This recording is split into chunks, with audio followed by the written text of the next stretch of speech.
Hi, everyone. This is David from CSR Insights. Thank you for joining us in having conversations about good matters that improve people's lives. Our guest for today is Myrus Ponon, who is the founder and chairperson of the ASEAN Youth Advocates Network. He is a part of m.a.d, or I Am Making a Difference, which has an event this coming October 22 called sa Ngayon, Padayon. Hi, Myrus. Welcome to CSR Insights. Hi, Sir David. Thank you so much for having me, and I'm excited for our wonderful conversation. Thank you, Myros, ha. I've read your profile and I'm really very much impressed. Sabi ko nga sa'yo, di ba, mas marami ako matututunan ngayon. And also from my other interviewees from I Am Mad. It says here that you're a founder of this ASEAN organization or group. Kwento mo naman sa amin, paano man nabuo yun? Sige po, Sir David. So sa lahat ng nakikinig, isang makabuluhang araw po sa inyong lahat. So I've shared this story multiple times already, but laging nagkakaroon ng additional content whenever I share it. But essentially, dadako talaga tayo sa aking paglaki. And actually, sa aking magulang. Both of my parents are from the beautiful town of Nabua in the Camarines Sur, which means I am 100% Bicolano. And what's notable about them is that of they were the first generation of both of their respective families before getting married that was able to graduate. And that was very big because we were not our financial capacities then was not as big, especially in a town in Nabua. Nabua is known for not having constant electricity, constant water, that would always get hit by calamities and bagyo, even until this very day. And then I believe that tells you a lot about that area. Wonderful, beautiful, but unfortunate with all the things that happen, with all the natural calamities that happen. And so I come in when both of my parents got married and I got transferred to Manila for job opportunities. And I grew up in Paco, Manila. And if alam niyo po kung saan ang Paco ay notoriously known for having man-made fire or in Filipino, laging nagkakasunog every other day. And so as a young kid, as we all know, well, especially to Gen Z that was born in 2000, in the 2000s, hindi pa naman uso ang cellphone, no? So what we would, our main source of entertainment was the television or cartoons. And so I was very mad then. I was someone that would always complain then. Bakit kaya bawal ako lumabas ng bahay and all that. And so the reason for that was because yun nga, nagkakasunog. And it wasn't a safe environment to be in then. And so as a young kid, I think this was very revealing because doon ko nakuha ang aking unang personal transformation. Or as I would say, ang una kong hugot, which was getting to know my privilege despite us, me and my family, being at our lowest because we were renting a one-room apartment in Paco. And then, dahil laging nagkakasunog, nasanay kami na laging maghanda ng gamit kasi laging may kakatok. There would always be the victims of these fires would always knock on our doors. And that's where I saw my first hugot, especially when one individual that was, I would assume at the same age as me, but did not ask the name, she told me in Filipino, you're so lucky that you still have a home. You're still lucky that you still get to eat. And you're so lucky that you still have your family as bonded and as complete as they are. And so that was very striking for me. That's when I got to sort of see my privilege. And that's what led me to want to volunteer. So I volunteered at the age of 9. Um, After getting that experience, after getting used to that experience, especially after, as a Bicolano, we would always go to Bicol quarterly, 4 times uh, a year minimum. And so I would always also see the people that are impoverished, the marginalized, whenever these 12-hour trips to Bicol, especially getting to know Nabua, as I defined earlier. And so that's where I saw that poverty was real, inequality was real. And I would always ask myself, if this is happening, then what should we do? And why is this still happening at least? That's what really led me to volunteer.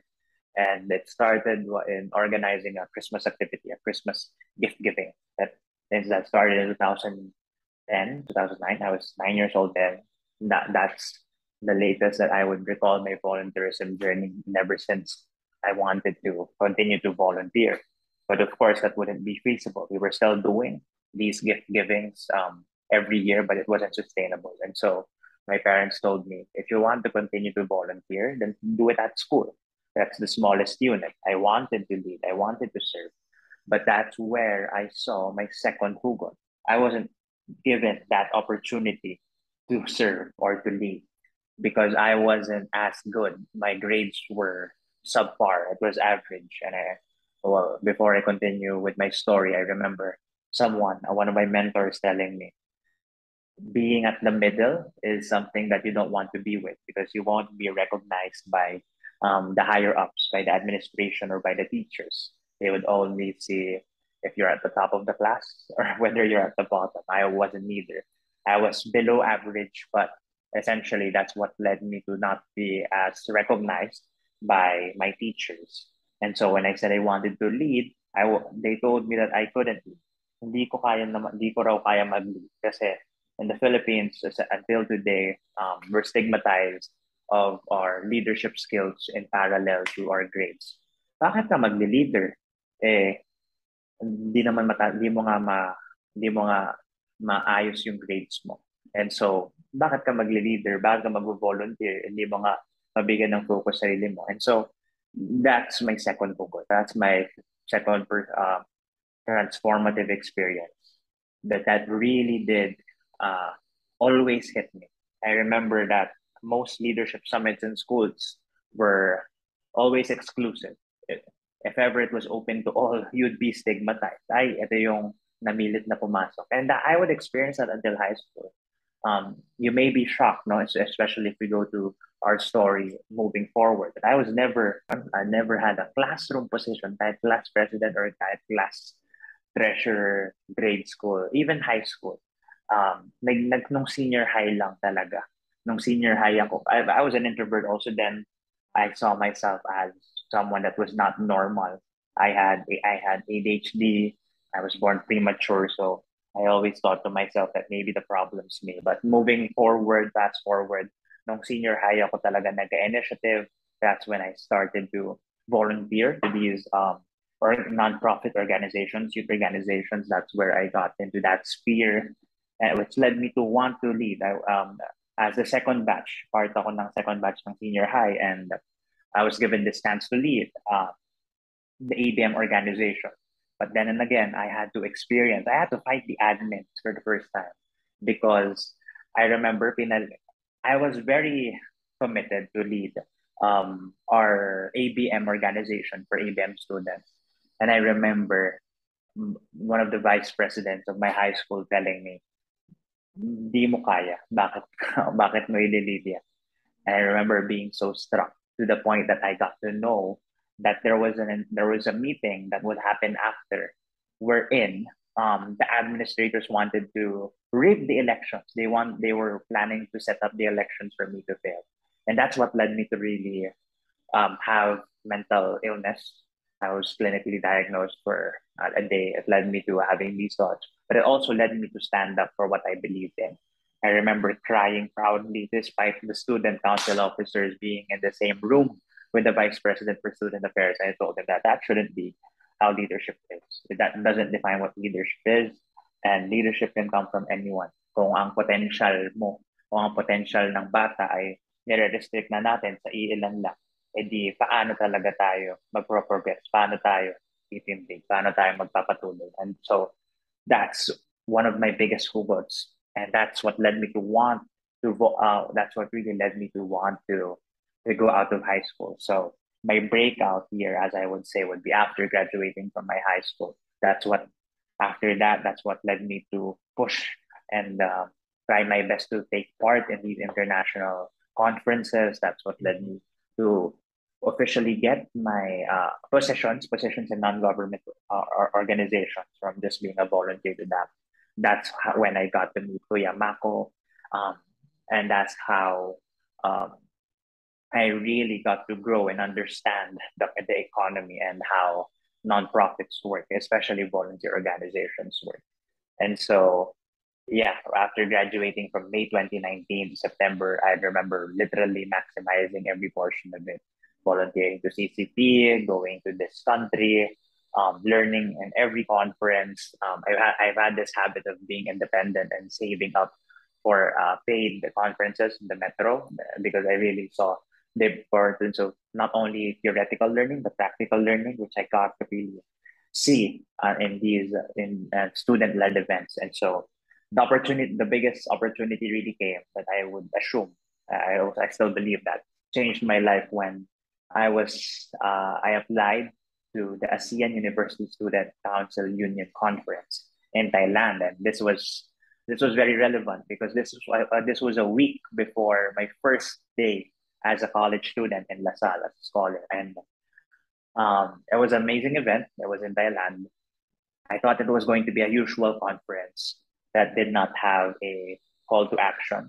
But fast forward to now, no, but what happened at the end of that conference was that there was actually a concrete call to action. And the call to action was that there were going to be representatives, one per country, to be the officers of the ASEAN University Student Council Union. If you For those that are listening, for those that are actually listening to my story very clearly, you would see na hindi pa ako college student. And yet, I was elected as the ASEAN officer, no, Philippine officer of the ASEAN University Student Council Union. And so that was something shocking to me. That's something that I really did not expect. So I came home in the Philippines, did not get to attend fully the orientation in LaSalle. We call it LPEP. And I was ready. I was ready. I was empowered. And one of the call to actions that was encouraged by the officials of that event was to start our own initiatives. And so I saw it as the perfect opportunity. I had the credential, I had the opportunity to speak in a international level. I had the momentum, I had the luck, I had the charisma.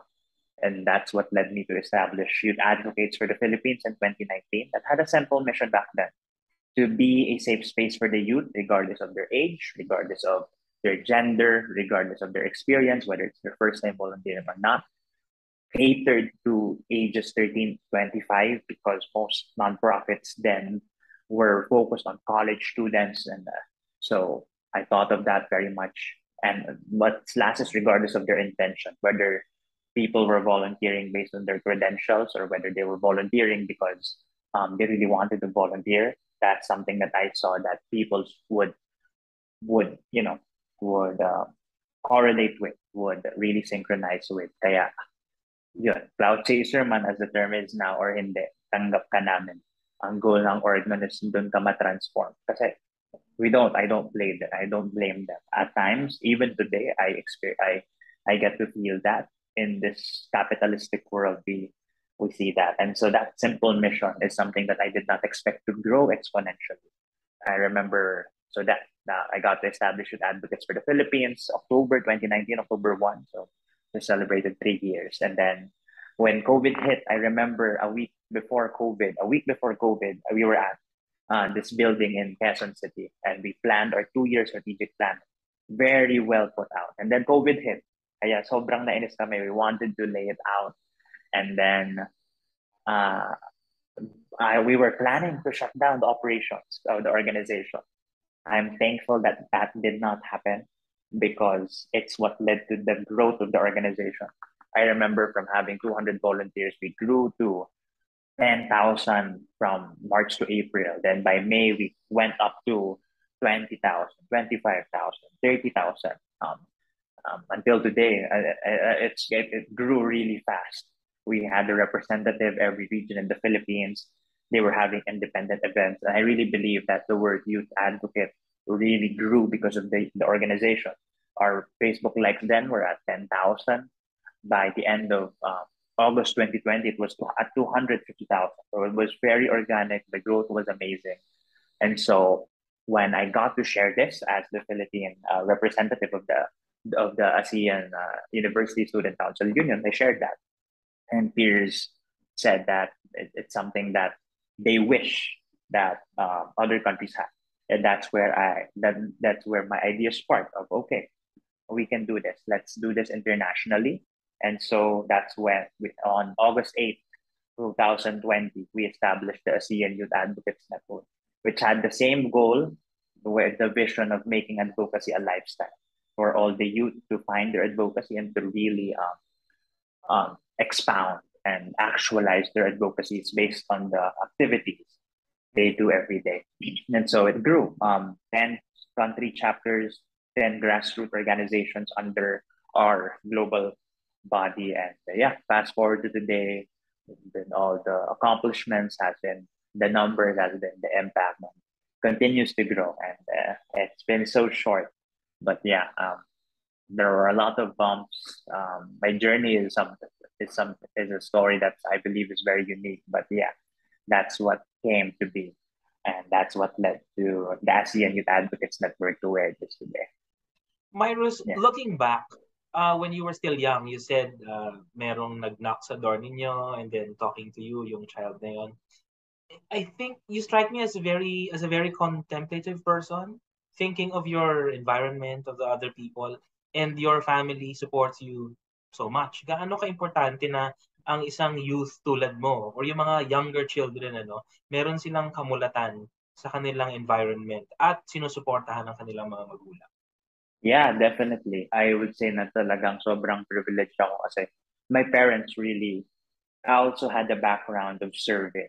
My mom now is a nurse at the Philippine General Hospital until today. My dad is a professor at PUP and is actually a lawyer from humble beginnings. And my dad wanted to be a priest first, but then left the seminary, but had this contingency within himself to to serve those that cannot have lawyers. So he went nagpao siya. Ang nanay ko naman talagang on really serving rin. Experience like SK, very active sa youth silang dalawa in terms of religious organizations. And so, yeah, they really paved the way for me of always giving without having anything. And so, talagang importanteng environment at importante yung pagiging conscious kung bakit hindi lahat nakakaintindi ng naiintindihan mo. Because not everyone has that capacity of yun nga, having parents that would influence you. Not everyone has friends nga, kaya di ba peer pressure is such a big thing today, especially now with social media. So yeah, napakahalaga talaga ng environment. And I remember someone telling me this, you are the representation of the people around you. So if there's something wrong within you, then maybe it's because there's people that are influencing you that are around you. So yeah, it's something that very important and very very important to know, very important to have, but also very um, cautious. It's something that we should be very cautious as it would change our perspective to other people. Myros, na kwento mo, marami kang opportunities na na-miss because you said you were an average student in school so hindi ka masyado nabibigyan ng chance to lead. I'm sure nung time na yon siguro medyo sumama yung loob mo. But now, yun nga, no? I believe na naging daan naman yon para maging successful ka today. Anong turning point? Anong aha moment mo? Ah, okay. Thank you na daanan ko yon. Yeah, I mean, siguro no, hindi pa siya constant. I mean, at times, minsan ngayon, with everything that's happening na sobrang fast-paced, I'm a very reflective person and minsan ko nga lang actually talaga siya na-realize kapag everything slows down and when I'm myself, doon ko lang nakikita or kapag malungkot ako, doon ko lang nakikita yung mga little things. Those things, everything that I experienced. I would be lying if there was this one aha moment that led me be peace free. I would say that it still haunts me till today. It haunts me when I see someone experience what I'm experiencing. Um, I still remember those times. I would consider it traumatic because I remember that I would get FOMO. No? FOMO is a millennial term. Talag, the fear of missing out. Kapag may mga leadership summit sa school, tapos wala ka doon, parang ganon. Like, I remember those times. I remember being at home, no, looking at Facebook posts that would really, yun, mainggit ka, malulungkot ka, like, shock, hanggang di, may gusto kang gawin pero wala kang magagawa. mga ganun. But yeah, as unfortunately, I mean, siguro it's because of the success. When the success came in, dun mo mas na-realize na okay, I was given this obstacle because it led me grow to the person that I've become. But yeah, at times I tend to forget it. But yeah, and in terms of my reflective and meditating phases, maybe during the day, maybe that happens once a month. At times it happens every day. It's something that yeah, that I'm definitely thankful for regardless. But yeah, of course, because of the trauma, may times na hindi naman sa pagiging competitive, pero may times pa na maybe it's because of the hunger that was the, that was always there in me, that was ingrained in me. So there are times where I feel as if when I don't do anything within the day, parang I feel unproductive. Kaya siguro nasanay ako na maraming pinagpo-volunteeran even until today. But yeah, that's something that I always remember, and that's something that I am always proud to share. To whether it's in talks, whether in conferences, and to people. Yun po. For sa ngayon, padayon, palagay mo, Myros, with your vast experience, ano yung pinaka-importanting matututunan ng mga a-attend dito? Siguro Sir David, no? At talagang for me, very special and very personal sa ngayon padayon ng I am mad or I am making a difference. Kasi I really believe that the event really is relatable to all. It gives you a humanistic experience and it reminds us of all of us for continuing and for resting. Hindi ibig sabihin na pinagpapatuloy natin ng buhay ay dapat din na tayo nagpapahinga. Kailangan natin malaman ang importansya ng pag pagpahinga pero pagpatuloy, pagdagos sa lahat ng hinaharap natin. Alam natin na lahat tayo may hinaharap pero dapat nagpapatuloy tayo. And I believe dun papasok yung importance ng community. The beauty of communities where we were able to see the good and the similarities and the diversity of one another, which I believe is something that is very special and unique. And in regards to the event, I think it's such a beautiful event. Not that the other events are not good, but it really is humanistic. It isn't robotic. It's with real people facing real stories. You would expect a full, genuine audience based on different individuals, including myself. I'll be one of the speakers of the event. But there are so many more that will give you a perspective and, well, I hope will gives a spark into your life and how you approach life, but also would inspire you to share and be yourself in that whole process. What advice will you give the adults like us who are surrounded by youth and children in, tapping their potential for leadership and making other good things? Oh, that's very hard. No? Pero siguro, but what I would say is to listen to the youth. I mean, I guess na there are so many youth, no? There are very variations of the youth. But I believe that we're at a phase where the Gen Zs, including myself, are very creative, are very expressive, and as some may say, are soft. Pero, diba, I always would hear that the past generation would always categorize us as soft. But is it really soft, or is it um i- is it should it be a different term? I believe I'm looking for that perfect term, but I believe soft is not the perfect term. Maybe the youth are what encapsulates the word padayo. Now the youth faces a tough challenge of trying to become two individuals at the same time, as they are in person and as they are in social media.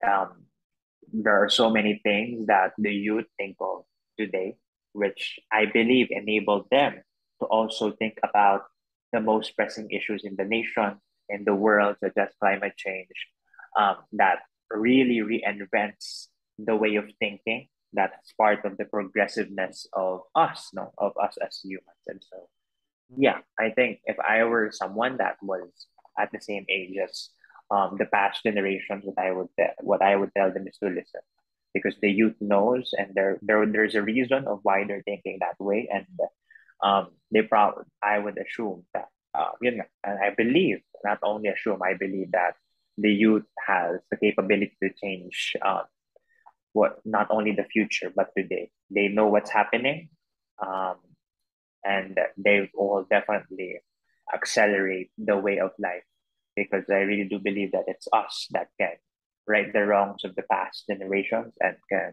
really formulate the solutions of today. Myrus of the ASEAN Youth Advocates Network, thank you and God bless you. Thank you so much, Sir David.